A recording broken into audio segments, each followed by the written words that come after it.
Hello everybody and welcome back to the channel. In today's video I'm going to be going over my ideas for some Loba buffs. I'm in the firing range today because I actually want to show through and just talk about what the buffs ideas I have are, how I would implement them in the game, and what I think they would be. These buffs would push Loba to being a main legend, a top tier legend, and so if you could share these, please do. If you can like and share and subscribe, it'd be grand. I don't usually ask for it in videos, but I really want Loba to be in a better spot. I enjoy playing her, and I think she has the capacity to be a legendary character. So let's get her there. So, I think the reason that she needs these buffs is because the community mostly see her as a C or D tier legend, and I completely understand that. So first, her passive.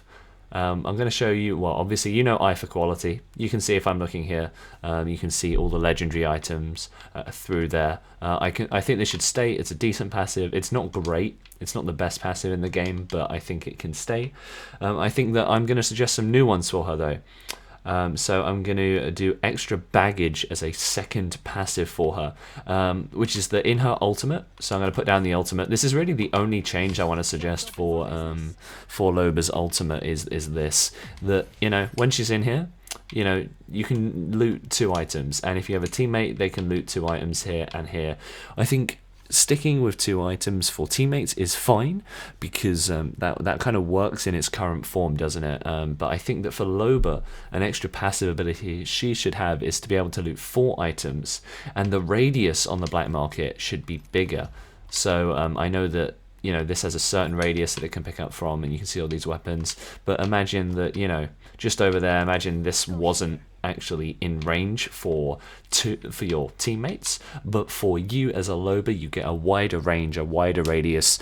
You would be able to do more scouting for your team, because Loba comes under, you know, a support role. She's like Lifeline, which is what the developers have put her in, as a support character. I don't know how much I see her as a support character, but if the devs want to push her in that direction, let's get her there. I think she could be a really good support legend. I love playing these support characters. So new tactical, when she's in here, I don't know what you call it. I've put maybe extra baggage, or, you know, I'm not very good at titling these things, but I think that we've got to do something with that passive, and so it would just be for her. But moving on to what is the main crux of this video is her tactical. I think her tactical's in a good spot, the bracelet. So if we go to throw the bracelet, you know, I'm holding it right here. You see that animation when it comes out. You see we've got this long animation here.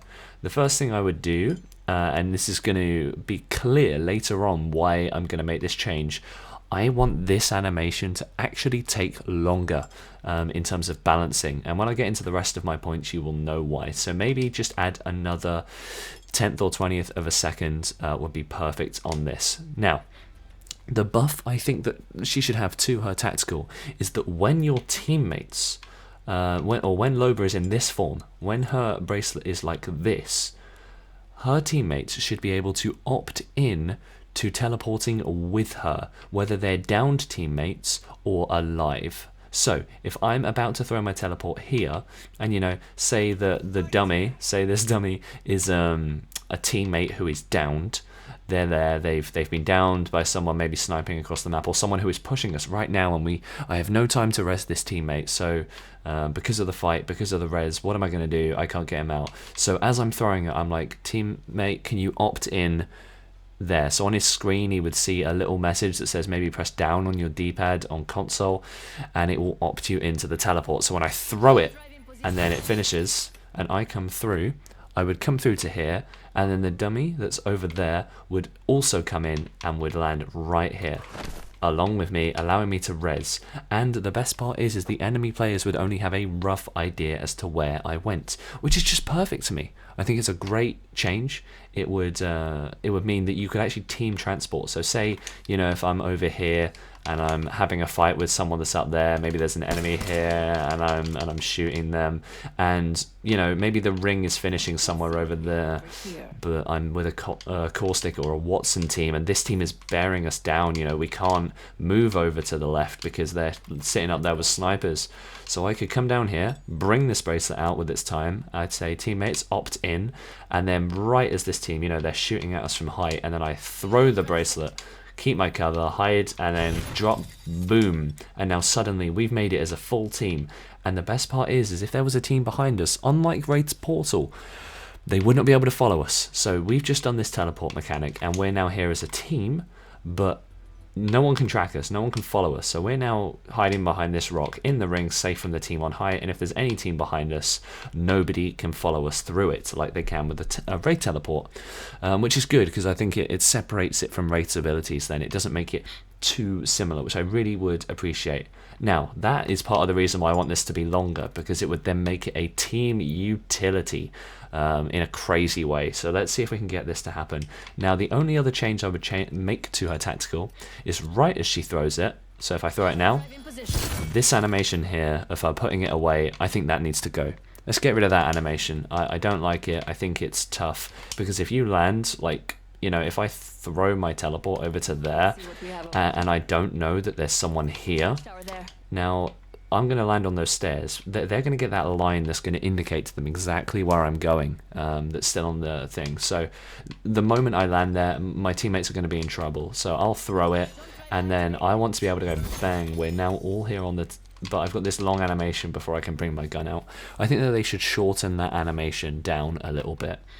Now, this would make the tactical really overpowered. It would make it very, very strong. So let's, when we're actually making the changes to this tactical, instead of, you know, it being super strong and overpowered, I think we need to make the cooldown last longer, slightly longer, maybe 35 seconds or 40 seconds, so that it's good for your repositioning, but it's not invincible. It would take a little bit longer.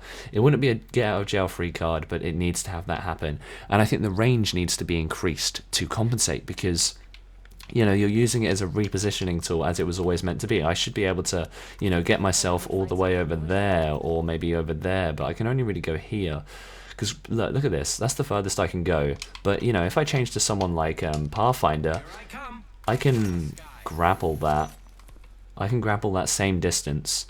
And, you know, with my 35-second cooldown, I've got a gold helmet, which is why it's a bit shorter. You know, that was a bad grapple, a relatively bad grapple. Whereas, you know, a skilled Pathfinder player, there's a skill gap, isn't there? You know, a good Pathfinder will grapple that so much further, like somewhere over there. Whereas I think Loba's, you know, it doesn't need to have too much, but the skill gap would be in timing it with your teammates. You know, getting a team to a safe location with this teleport is the big skill. Like being able to make it all the way over there would be important. I think the line should stay, you know, that weird line that comes up that shows you exactly where the teleport is going. I think that should stay, because you know, this ability is going to be overpowered, so let's keep it in line. I think the line that indicates is a strong enough ability.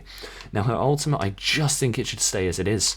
Like, it's a decent ultimate, now that they, you know, if we include these changes. That's a good distance. Sometimes I really love this teleport. I think the ultimate should stay just as it is, because, you know, it's charge time. Look at how quick it's charging up with a gold helmet on it as well. Being able to loot 2 items for teammates and 4 items at a bigger range for you is class. I think the only difference they could maybe make to the ultimate is bringing the sound of it down. It's obnoxiously loud and so obvious when you're, you know, when you listen to this. Listen. Shops open, boys and girls. Listen to how loud that is, and I'm over here. Like, imagine if you're, you know, anywhere closer. This is so loud. I think they should tone the noise down. Let's keep the noise because it's important for the balance of the ultimate, but let's just bring it down a little bit. But I like that you can destroy black markets, I like that enemies can destroy them, and that you can collapse them, and I like that you get some of your ultimate back for Loba ultimates that haven't been destroyed. Now that is how I would buff Loba, so please do let me know if you like these ideas in the comments below. I would love to hear what you think, because ultimately I want all the legends to be super fun in this game, and with King's Canyon After Dark being back as of the time I've been recording this and playing with Loba, I think she's actually been a lot of fun. You know, haven't really played a whole lot of Skulltown, and okay, that's quite annoying. You see that as well. Sometimes her ultimate does not go to certain places, which is something that still needs fixing. They've massively improved that, and it does it 99% of the time, but it's not 100%, so let's see where we can go with that. Let me know what you think of these buff ideas for Loba. I would love to know in the comments what you think, and let's get a discussion going. And please do share this if you agree with anything that I've suggested about Loba. Thank you all so much for watching, everyone.